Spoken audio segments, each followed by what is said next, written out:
Around March of 2014, I started talking to this girl on Tinder. She seemed cool and fun, and after about a week of talking, she suggested we meet up in person. She invited me to this coffee shop, and I accepted. However, the day of, she started messaging me, saying she had to tell me something. Her pictures on Tinder weren't actually of her, and yes, she was a guy. He claimed he really liked talking to me though, and begged me to still meet up with him. Naturally, I declined. I blocked his profile and continued on with life. About a week later, I started talking to another girl. Once again, she seemed cool and fun, and we hit it off. She asked me if I spoke to people on Tinder frequently, and rather stupidly, I told her about my previous encounter with the man lady. She asked me if I wanted to meet up, and I said sure, as long as it was in a public place. We decided on a cafe, and the next day, I sat at the table waiting. 5, 10, 15 minutes had passed, and she was nowhere to be found. I then peered out the window and saw from across the street a man staring at me intently. I looked away, waited a few seconds, and looked back. He was still standing there staring. At that point, I left the cafe, got on my bike, and booked it home. I was definitely a little freaked out, but tried to pull myself together and reasoned that no one could have followed me. I then deleted my Tinder profile, and things were normal for a few weeks. About 3 weeks later, I started getting phone calls. The numbers all showed up as unknown. I picked up the first few times to some guy breathing heavily into the phone. I was already a little freaked out. After about a day, I stopped picking up any calls unless it displayed the caller's name. I then started receiving texts. At first, they were pretty harmless, calls for attention and begging me to meet in person. It then changed to very sexual texts, until eventually the messages became threatening, and whoever was messaging me started throwing out my family and friends' names and whereabouts, saying she would get involved unless I answered. Because they were texting me, I could see a displayed number, but when I called phone providers, they told me the number couldn't be traced and that it was probably a track phone. Great. I waited about 2 weeks not responding to the texts, but eventually it became too much. I started getting upwards of 50 texts and phone calls a day. I would wake up to 10 to 20 texts every morning. I then decided to change my number altogether. The texting calls stopped for a while, but sure enough, it started happening again. I called my phone provider asking if they ever gave out numbers at a user's request, and they said their policy stated that they wouldn't unless valid identification was provided. Then one day, I tried logging into my Facebook but was denied. Within a day, friends start contacting me asking about what the hell I was doing, saying that they were getting terrible messages from my account. In particular, one of my girlfriends was receiving messages about her mom who died years ago. I apologized profusely and told people what was going on. I contacted Facebook and explained the situation. They helped me access my account again, at which point I deactivated it for a while. Enough was enough. I decided to contact the FBI, explaining what had been going on. They documented everything but told me since I or any of my relatives or friends were in no immediate danger, they probably wouldn't be able to do anything. After that point, I felt stuck. I thought about hiring a PI or a hacker. I decided against it, however, and just hoped it would fade out if I never answered. I left my Facebook deactivated and ignored any texts/phone calls. I never had any trouble at home, but some of my closest friends received the occasional text as well, which weirded us all out. I hated that they got dragged into it. One day I came home and things felt very eerie. Door unlocked, windows open, no one home.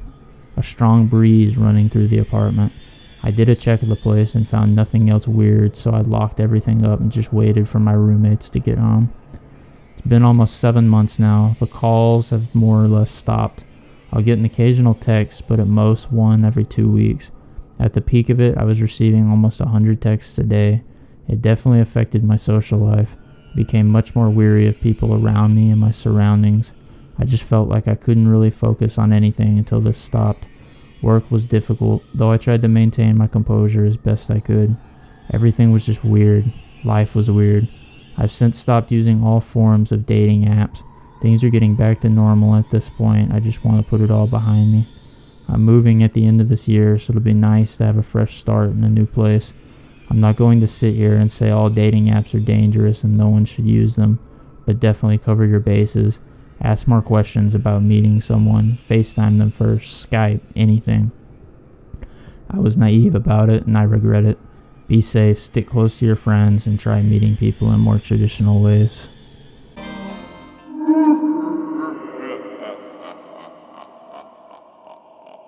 Story begins with a plain evening scrolling through Tinder and swiping right on people I found interesting. One of the matches I got started immediately talking to me.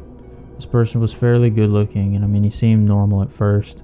He happened to go to the same university as I did. He was an engineer student and I was a designer student, so we had the same campus. We hadn't met before. We were talking a lot that evening. I was bored, so of course I had time to talk to him. I found out he also went to the same gym as I did, which was the school gym at our campus. I was surprised I didn't recognize him since the gym was small, and usually you start recognizing people there. The next day he messaged me. However, I didn't notice it right away, so he had messaged me twice during 2 hours. I didn't think much of this at the time, but now I realized they were the first signs of him being a bit pushy. Well, you understand later on. I just thought that maybe he was a bit too excited to talk to me. The day was a bit busy for me, so I couldn't message him as actively as the day before. He seemed a bit bummed about that, but I thought everything was still fine. Some days went by. I suddenly get a message from him complimenting my ass at the gym. First of all, I didn't see him at the gym, or maybe I didn't recognize him. Second, why the hell would I have just a few days without messaging him and then message me shit like that? And third, just what the fuck? Well, obviously I was a bit weirded out by this message and didn't really know what to say. For him, my replies didn't seem good enough because I didn't like his message. He kept the weird messages going on and started saying inappropriate stuff like, maybe tomorrow you could squat and I could watch you. In my mind, this normal guy just suddenly turned into this weirdo, and I wasn't sure what his behavior was. I told him I didn't appreciate his behavior.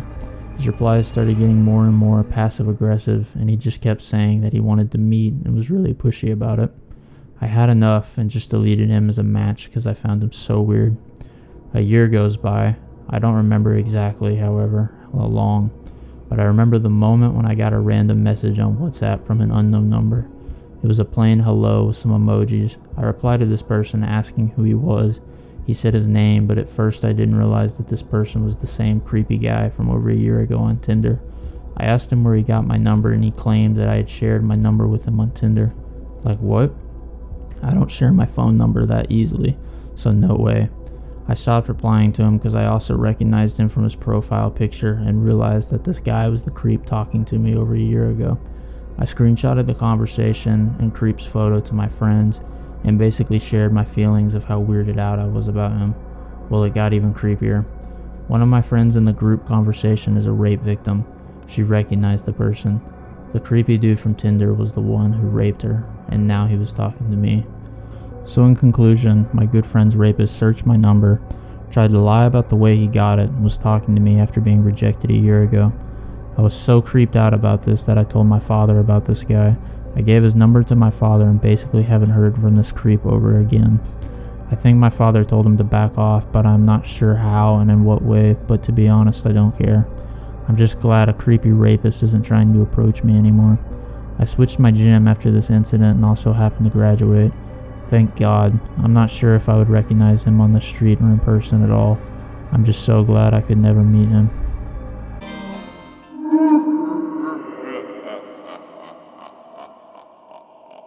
In honor of the Olympics and a recent discovery of this subreddit, I thought I'd share my experience. Hope you enjoy. It was early July. I was about to begin my senior year of college, but home for the summer. While at home, I met Lisa on Tinder. Lisa lived in the same town as my college and invited me to come stay with her for the weekend. I happily obliged. The weekend with Lisa went great. We start dating. I return a couple weeks later. It's now July or early August 2012. My housing for the upcoming year was going to be in our fraternity housing off campus. We had a main house, the big house, and a smaller house in the backyard, the little house. I needed to clean up the little house I was going to be moving into since it was left filthy by the previous tenants. Lisa offers to help, so we spend most of our time there. The little house was stockpiled with furniture that people had left for the summer instead of taking it home. There were probably 6 or 7 couches stuffed into a tiny living room, so you literally had to hop from one to another to navigate the room. We made a game of it and made great use of them throughout the weekend. To give you an idea of the layout, the little house was a ranch-style brick home with 3 adjacent bedrooms at the back of the house and the kitchen and living room at the front. The front door entered directly into the living room. The side door was off to the right on the far side of the kitchen. In the living room was one large 6x8 glass window covered with blackout curtains at the front of the house. Okay, so here's the story. It's late, probably around 11 p.m. Lisa and I were tuckered out and we cuddled up on one of the couches to watch this London Olympics. She dozes off, head on my chest, and I'm left there happily pinned down. Suddenly the front doorknob starts to shake. I'm caught off guard because it's summer in an empty college town and we aren't expecting anyone. It stops for a moment. The doorknob shakes more violently this time. Thankfully it's locked. As I prepare to slide out from under Lisa to investigate, 3 loud bangs against the door as if someone's trying to kick it in. Their attempt to enter has failed. Phew. I'm partially relieved, but still aware there's 2 other doors where they could enter. Lisa's awake now, delirious and frantic. What's going on? What was that? I hushed her and told her to get up and go to the back of the house in a bedroom and lock the door until I personally come to get her. She refused. I demanded.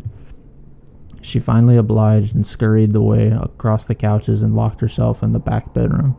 I run to the far side of the kitchen and make sure the side door is locked. It is. Back door, locked as well. Okay, we're all right for now. Thinking to myself, weapon, what can I use? Shit, I wish I had a gun. Maybe the brothers left something. Shotgun would be ideal. I see a hunting bow with a full quiver of arrows. No, too cumbersome. Keep looking. Golf club. 6-iron. Perfect. Everything is silent, aside from my pounding heartbeat and the faint sound of Lisa calling the cops from the back bedroom.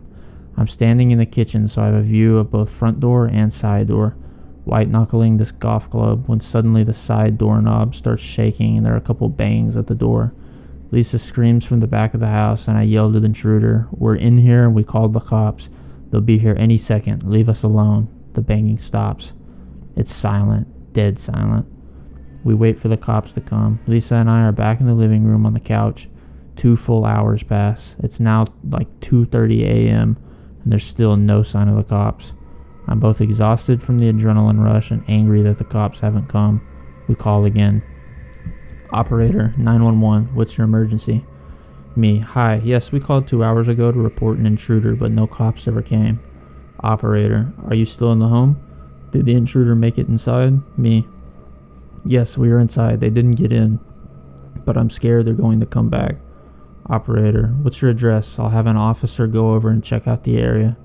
Me, thank you. The address is 123. As I'm literally spelling out the address, boom! The front door is getting slammed or kicked again. I holler to the 911 operator. They're back. Please, help. Hurry.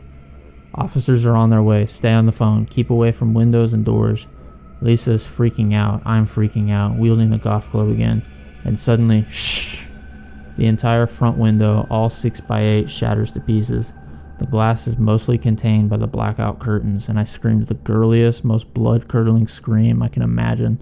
I stood up and start swinging the golf club wildly, hoping to make contact with whatever or whoever was coming into the house. Moments later, we hear sirens, and I can faintly see blue lights swirling outside through the split in the curtains. A megaphone announces the police presence. They scour the area and eventually knock on the door. Apparently, someone did try to kick in both doors, and there were boot prints to prove it. The window was shattered with a malt liquor bottle. They ended up finding a drunkard from the trailer park nearby who had been roaming the area. I bought a gun the next day. The end.